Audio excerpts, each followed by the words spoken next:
जय हिंद एवरीवन, स्वागत है आपका हमारे channel Indian defence analysis Hindi में। और आज के इस वीडियो में हम बात करने वाले हैं भारतीय नौसेना के बारे में।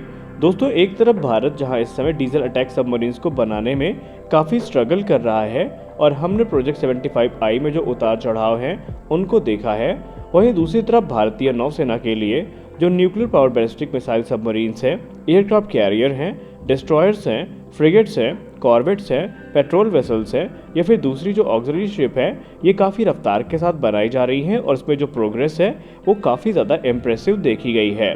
भारतीय नौसेना के प्लान की बात करें तो भारतीय नौसेना ने 2047 की एक टाइमलाइन को निर्धारित किया है और इस टाइमलाइन के अंतर्गत भारतीय नौसेना का ये दावा है कि वो खुद को सेल्फ लैंड यानी आत्मनिर्भर बना सकती हैं। अगर हम भारतीय नौसेना के प्रोजेक्ट्स की बात करें तो तकरीबन 75 प्रोजेक्ट्स के लिए जो एक्सेप्टेंस ऑफ नेसेसिटी है वो प्राप्त कर ली गई है। वैल्यू के आधार पे बात करें तो इसमें से 89% जो डेवलपमेंट होगा वो इंडिजिनस डेवलपमेंट हमें देखने को मिलेगा। भारतीय नौसेना का जो लॉन्ग टर्म पर्सपेक्टिव प्लान है उसे मैरीटाइम कैपेबिलिटी पर्सपेक्टिव प्लान कहा जाता है, जिसके अंतर्गत 45 शिप इस समय अपने कंस्ट्रक्शन के अलग अलग स्टेजेस में हैं। ये एक 15 वर्षीय प्लान है जिसे प्रत्येक 5 वर्ष में रिव्यू किया जाता है और हाल ही में जो लेटेस्ट प्लान प्रिपेयर किया गया है वो 2022 से 2037 का है। इसमें 45 में से जो 43 शिप हैं वो भारत के अलग अलग शिपयार्ड में बनाई जा रही हैं, लेकिन इनमें से सिर्फ 2 शिप ही हैं जो कि तलवार क्लास की फ्रिगेट हैं, उनका निर्माण रशियन शिपयार्ड में किया जा रहा है। और आज का हमारा ये वीडियो काफ़ी खास है क्योंकि आज के इस वीडियो में हम बात करने वाले हैं भारतीय नौसेना के मैरीटाइम कैपेबिलिटी पर्सपेक्टिव प्लान के बारे में और हम ये जानेंगे इसके अंतर्गत कौन कौन सी इंपॉर्टेंट वॉरशिप्स भारत में बनाई जा रही हैं और ये जो प्लान 2022 से 2037 का है ये हमारे लिए क्यों इम्पॉर्टेंट है, इस पे भी हम चर्चा करेंगे। तो बने रहिए वीडियो के अंत तक क्योंकि ये वीडियो आपके लिए बहुत ज़्यादा इन्फॉर्मेटिव होने वाला है।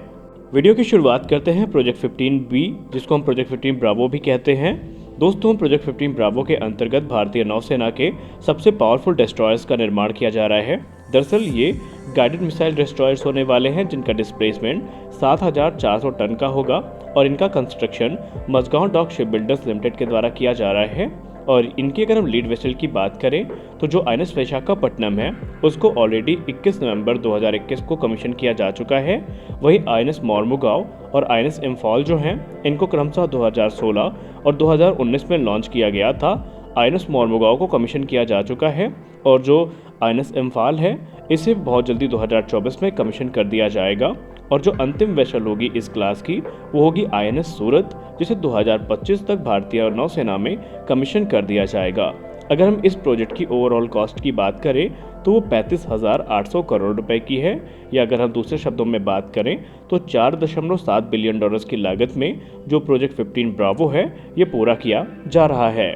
दूसरा जो महत्वपूर्ण प्रोजेक्ट है वो है प्रोजेक्ट 17A, जिसको हम प्रोजेक्ट 17 अल्फा भी कहते हैं, जिसके अंतर्गत 7 फ्रिगेट्स का निर्माण किया जाना है।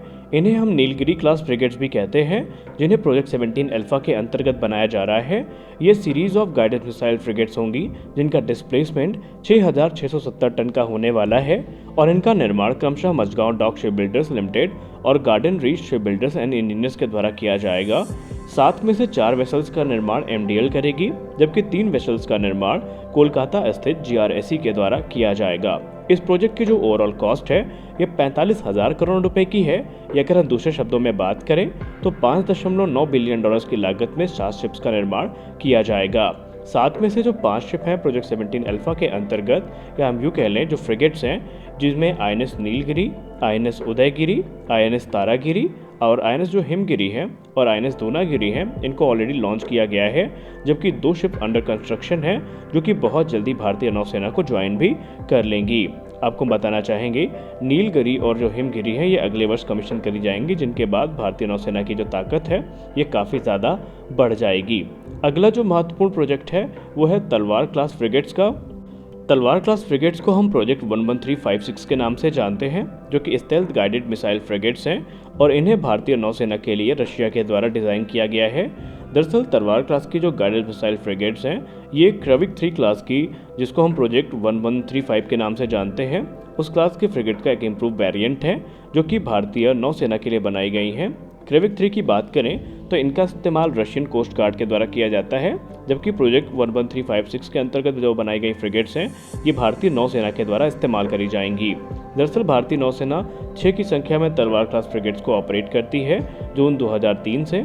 वहीं 4 अतिरिक्त जो फ्रिगेट्स हैं इनका निर्माण किया जा रहा है, जिनमें से 2 का निर्माण रशिया के यंत्र शिपयार्ड में किया जा रहा है और 2 का निर्माण गोवा में किया जा रहा है टीओटी के अंतर्गत। माना जा रहा है कि जो रशिया में फ्रिगेट्स बनाई जा रही हैं वो ऑलरेडी लॉन्च करी जा चुकी हैं और इन्हें भारतीय नौसेना में अगले वर्ष से कमीशन किया जाना शुरू कर दिया जाएगा, जबकि गोवा में जो शिप्स बनाई जा रही हैं ये 2026 से भारतीय नौसेना को ज्वाइन करेंगी।